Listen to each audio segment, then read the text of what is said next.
Okay, Lawrence. Hopefully you can hear me. Welcome as well. Right. So, just to everybody who's here today, welcome to our training webinar, Getting Started. My name is Chris Smith. Should take about 20 minutes or so, but if you do have any questions as we're going through it, feel free to type away, and I'll try and answer as many as I can. So, this is one of 8 webinars that I do. We're good timing for certainly for Lawrence and John. This one that we're doing is just about getting started. The first things to think about when you're getting into the business. As you can see there, there's sort of 2 or 3 that we talk, which are about the catalogue side. A bit about team building, getting started on team building and supporting your new team members, and then a bit more about growing the business. And then the last 2, which could easily be the first 2 actually, because they are so important, are about setting goals and your personal development. But today we're going to do getting started. So one of the things that I'd like to think about is when you first start off with Kleeneze, you receive an awful lot of information from head office, from your upline, from myself, and it's very tempting to think that you should wait until you know everything that you need to know about the business before you start getting your catalogues out. But that's really a mistake, because what you should really do is to get started now. It's much better to get started and then learn how to do it better. A phrase you'll often hear in training is ignorance on fire is far better than knowledge on ice. So bear that in mind. You don't have to kind of understand everything 100% before you get started. The first thing I would recommend you do is just to make a list, and you can do this before you've even got your catalogues. You can make a list of 20 or so people. These can be close friends, family, neighbours, people that you know, just to let them know that you've started. I find that you will often get people saying, "Oh, that's interesting, we used to get a Kleeneze catalogue ages ago, but I haven't seen one now." So you might get people who are looking for a catalogue and will take one from you before you've even got them ready to go out. The other thing is that by telling people that you've started a new venture, you may well have people that themselves are interested in earning a bit of extra money, so may say, "Oh, tell me a bit more about that."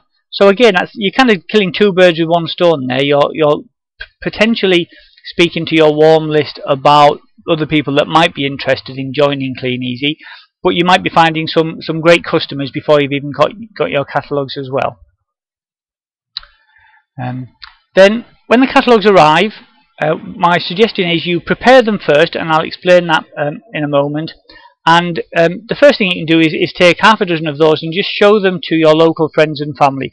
Again, your friends and family will often order from you straight away, even if they've seen catalogues before. But a lot of people won't have seen the catalogue, so it's a great way to kind of get started, to show them to sort of friendly sort of people that you already know. So, quick question. I'm not going to ask everybody this, but so far, John, I know you've obviously got your catalogues, and Lawrence hasn't joined us yet. So, but it's always useful for me, at least, to know who's got the catalogues and who hasn't yet. But I guess because I know everybody on here today, I don't need to know that one. So, one of the most important goals that we set at the beginning of your journey in Kleeneze is the 30-day challenge. And the 30-day challenge is basically a great incentive to get you started in the business. And basically your goal is to hit £600 worth of orders in your first 30 days. Now that can sound quite a lot. I don't know, Lawrence, I guess you haven't done this before. Off the top of your head, and perhaps John can type in on your behalf, does that sound hard or easy? And John, you're not allowed to give any clues out here.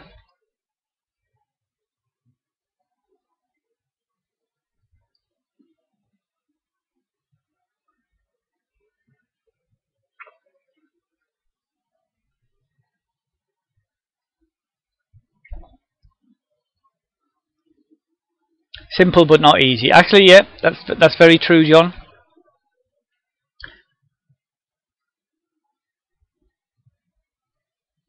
Okay, I'm going to move on.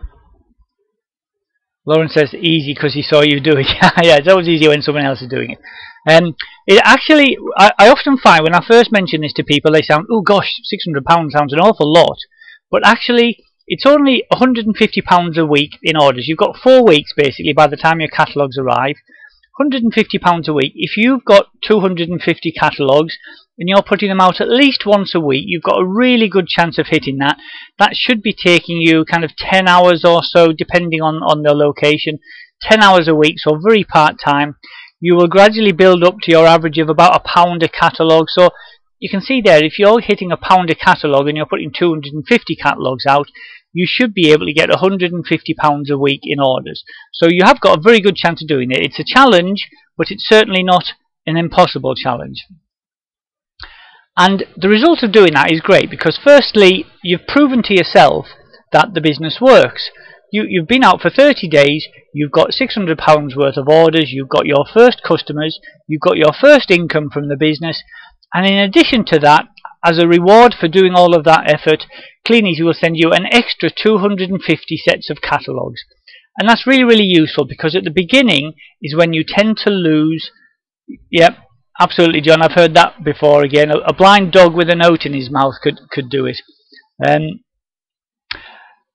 At the beginning, you do tend to lose a few catalogues because you're putting them through doors that you haven't been to before. So you never know what's behind a door. There might be a dog, a grumpy old man who'll throw it away. So you do lose some catalogues. And it's the same for everybody, but those extra 250 usually mean that by the end of your first month, you can easily have 400 or so catalogues, which is a great sort of sum of catalogues to get you going. Hi Liz, nice to see you. Sorry, we started a few minutes ago, but we've only just started, so hopefully you can catch up okay. Okay, so now that you know what the challenge is, how do we get started on that?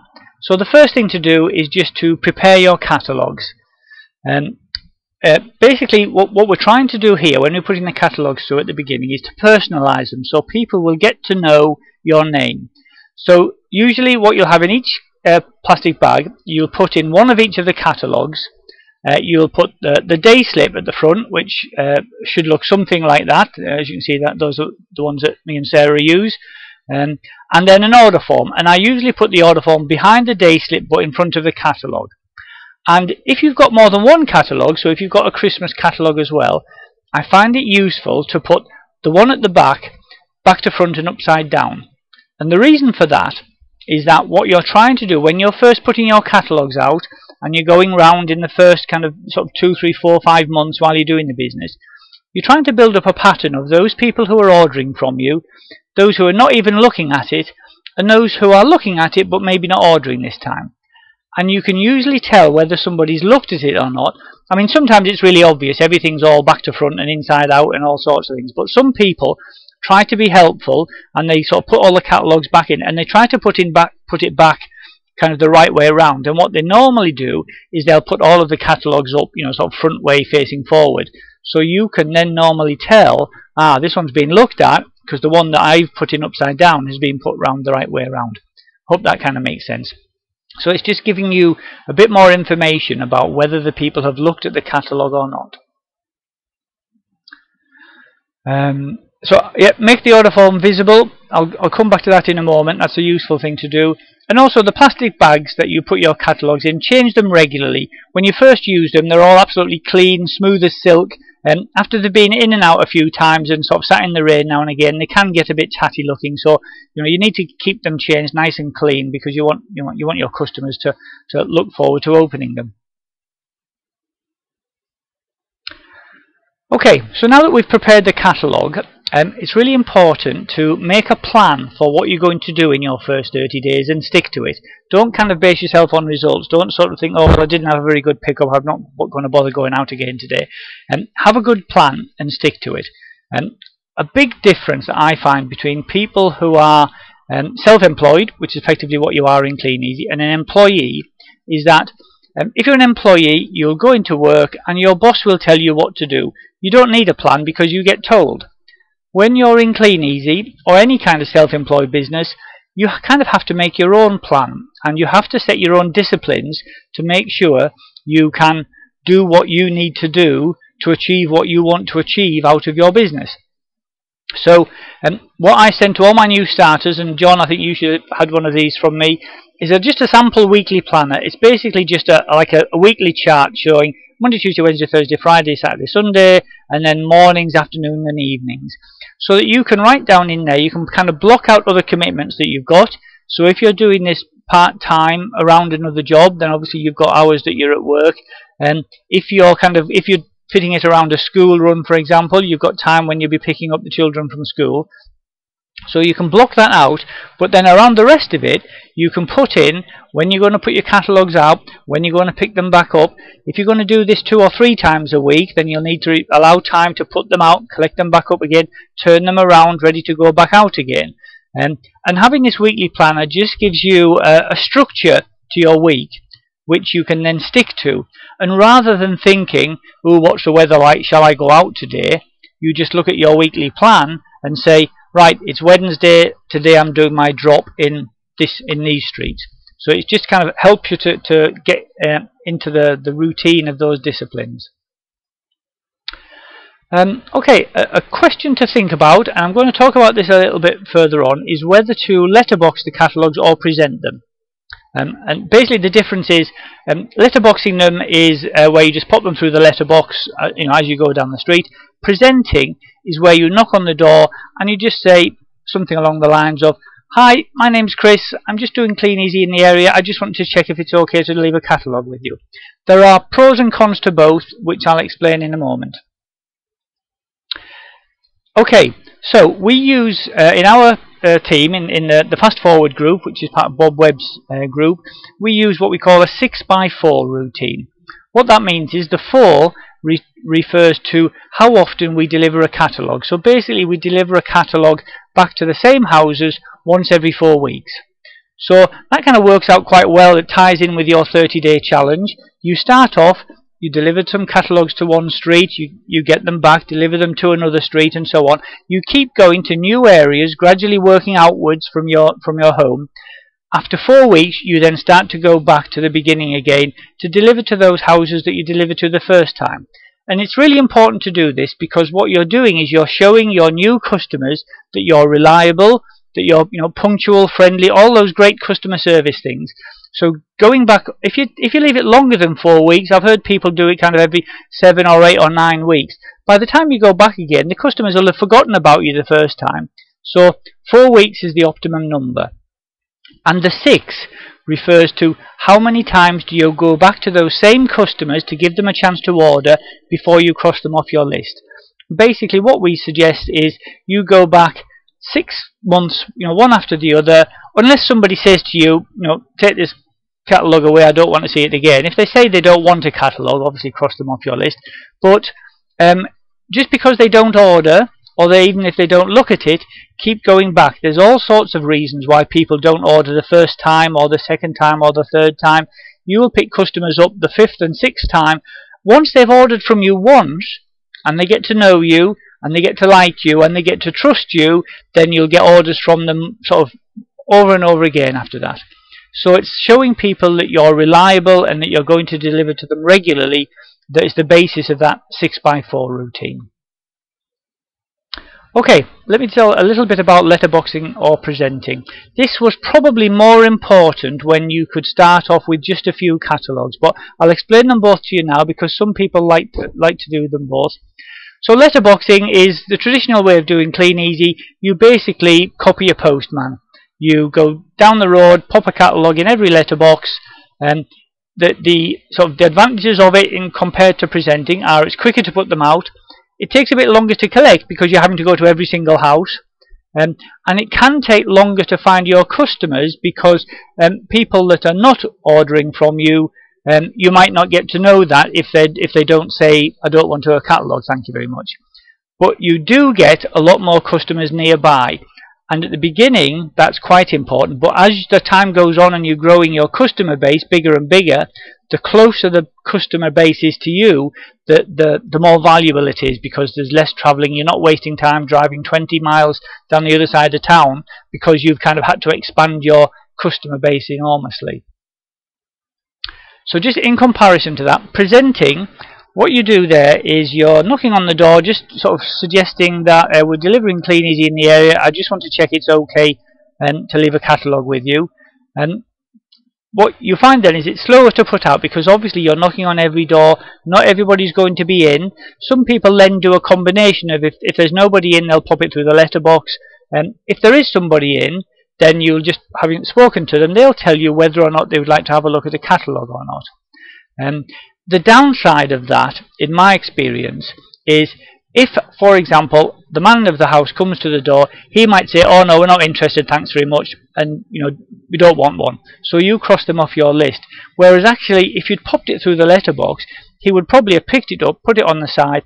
When the lady of the house had a look at it, she may well have said, oh, you know what, I haven't seen one of these for a while, and you might get an order from them. So in my experience, letterboxing tends to work better if you've got a large number of catalogues, and as everyone's starting with 250 now, I would recommend letterboxing. Presenting used to be a good way to do it when you were starting with just 10 or 50 sets of catalogues, because obviously you had fewer catalogues, so you just couldn't cover the area as quickly. But if you do want to have a look at presenting, I'd certainly say give it a try if you'd like to have a go. There's a great website that Andy Boswell set up with a little video and a kind of little script that you can try out called presentyourcatalogues.co.uk. So if you're interested in that, go and have a little look there. Okay, so you've worked out, you've prepared your catalogues, you've got everything stuck together, you've worked out that you're going to do some letterboxing, for example. The next steps are what to do when you're delivering the catalogue. So first, you need to plan your route. I always say a great thing to do here is just go to something like Google Maps, get a street map of your area with your house in the middle, and just start close to home.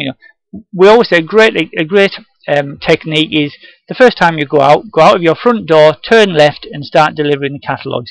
The next day, go out and turn right, and gradually kind of work in circles, working outside from your house. But start close to home, and don't flit about. Don't sort of think, oh, I think there might be a good area over there, or actually I've heard somebody say that there's probably some good houses over there, and jump about.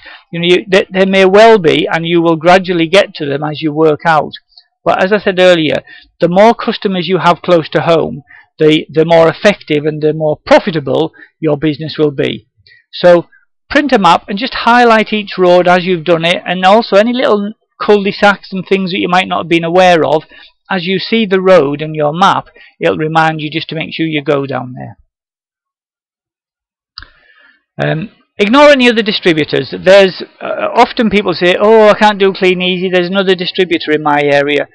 My upline Sue Marshall lives about 300 yards from me, and when I first joined, I said, oh crikey, you've been in this business for 9 years, you must have every single customer in town. And of course she doesn't, and of course I went out with my catalogues and picked up lots of orders in the same streets that she'd been doing for years and years. So the easiest thing to think about is just, if you find anybody else in your area who's doing catalogues, just ignore their catalogues. Occasionally you might have a customer say, oh, thanks very much, I don't want a catalogue, I've already got one from whoever, Susan, Graham, and that's fine. You don't need to keep pestering the customer. And just make sure that as you're going round, you're keeping records in your round book of the houses that you've delivered to, so that you know where to go back and collect them. I've lost count of the number of people the team members that have kind of gone out, putting their catalogues out, saying, oh, I didn't need to take my round book because I know these streets really well. I just went all the way up there and all the way back again. And then they get a couple of people sort of say, oh no, I don't want one, thank you. And then when they're going back out again, they're thinking, oh no, I can't remember which house it was that they said they didn't want one, that I didn't leave one to. And then they start thinking, oh, well, it was around here somewhere, so perhaps I better miss out these half a dozen. So just keep a record in your round book of the houses you've delivered to, and then when you go back to collect them, that's where it becomes really important for keeping your records of who's ordered from you, who's looked at the catalogue, and who hasn't looked at it. Usual good customer service stuff whenever you're kind of walking around the area. Close gates behind you. Don't walk across people's lawns and gardens. Just stick to their footpaths. And a good thing is talk to everybody you come across. because you never know, a lot of people might not have a Kleeneze distributor. They might be really keen to sort of get to know you, and just building a little bit of rapport. Hi, beautiful day. If you've got like a Kleeneze t-shirt on and your Kleeneze trolley, and people can see that you're delivering the Kleeneze catalogue, when he then goes in his house and sees the catalogue, he'll say, oh yeah, that was that nice chap who said hello earlier on.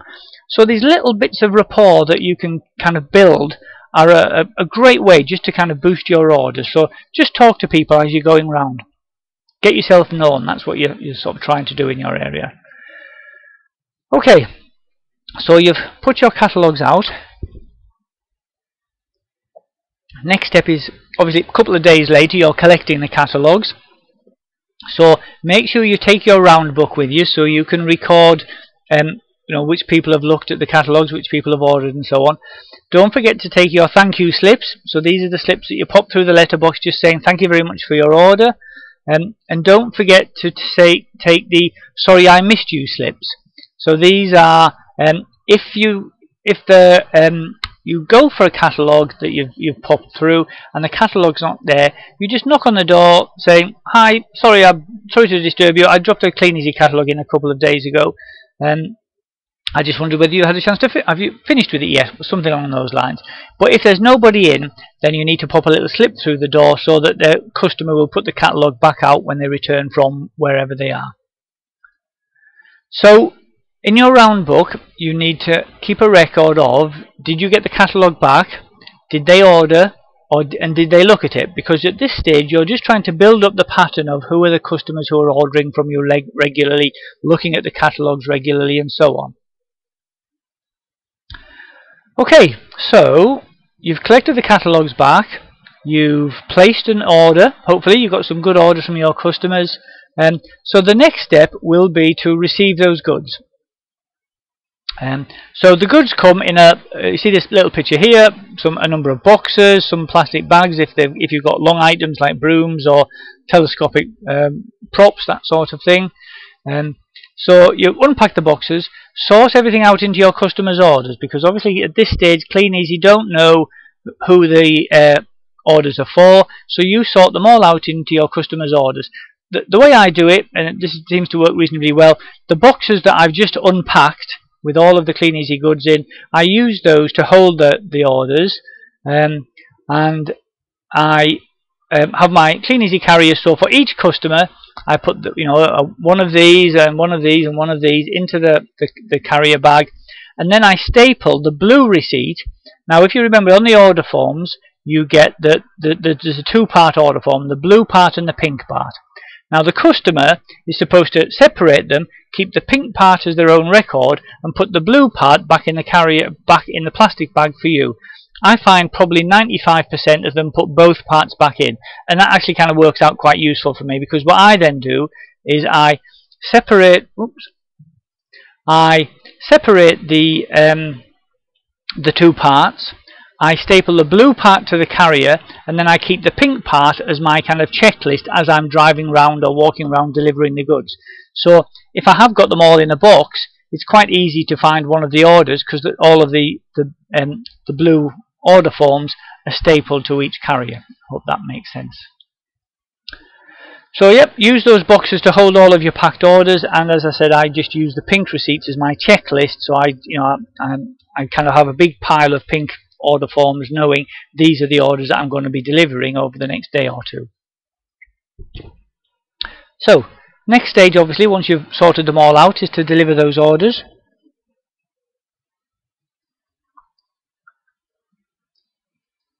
My recommendation is that if possible, if you've got a telephone number for them, give them a call first. It does two things. Firstly, it's great customer service. Just ring them up saying, hi Mrs. Johnson, it's Chris from Kleeneze. I've got your order here. Is it okay to bring it round? Firstly, if they're not in, then you've saved yourself a journey. You can just leave a message for them. And if they are in, some people might sort of say, oh yeah, that's great. How much was it again? I'll just get my money ready. And I often find that they really appreciate the fact that you've just given them a couple of minutes warning that you're going round, rather than just knocking on their door, and they might be in the middle of their tea, and they might think, oh crikey, I've got to go and get my purse, hold on, I think I've left it in the car, and they get a bit flustered. So a quick call first, I find a lot of people really appreciate that. People can either pay you with cash or checks. They can also pay with a card now. There's a Kleeneze kind of hotline, a telephone line that you can use, and they can pay with a credit or a debit card. If they do want to pay with a credit card, there's a surcharge for that, so I always tell them that. But I'm still finding at the moment 99% of my customers pay either cash or checks. If they pay with checks, you can choose. Some people will already have written it out either to Kleeneze or yourself. The only difference between the two is if it's made out to you, you can just pay all of the cash and the checks into your own account and then pay Kleeneze what you owe them out of that. If the checks are made payable to Kleeneze, you have to pay them into a branch of the NatWest with the gyro slips, and that then goes straight onto your account that way. So either way, it's not really a problem. You'll find some customers like to do one, some like to do the other. It's kind of up to you really, if you prefer, whichever you prefer. I always, when I'm handing the order to them, especially if it's the first time out, when you're first starting off, so these are the first sort of time or second time that you're delivering to your customers, I always say, thanks very much, Mr. Johnson. My details are on your blue receipt there, attached to the carrier bag. If you've got any problems at all with that, just give me a call, so they can see where my telephone number is. And I always offer to refund or replace if you've got any problems with it at all, or it's just not the right size, or it's not quite what they expected, or it's not quite how it looked in the catalogue. It's all about customer service here, so just offer to give them a refund or replace it if it's just damaged and they just want to replace it. So, have you been paying attention, people? I hope you've been listening carefully. Quick question, see who can get this one right. How many weeks would it be before you deliver a catalogue back to the same house when you've been doing your rounds?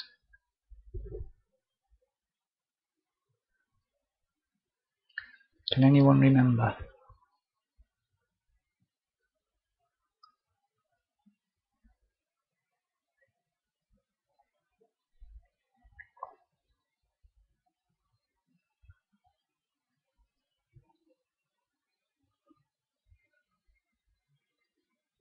Oh, I'm just wondering. Guys, can you still hear me?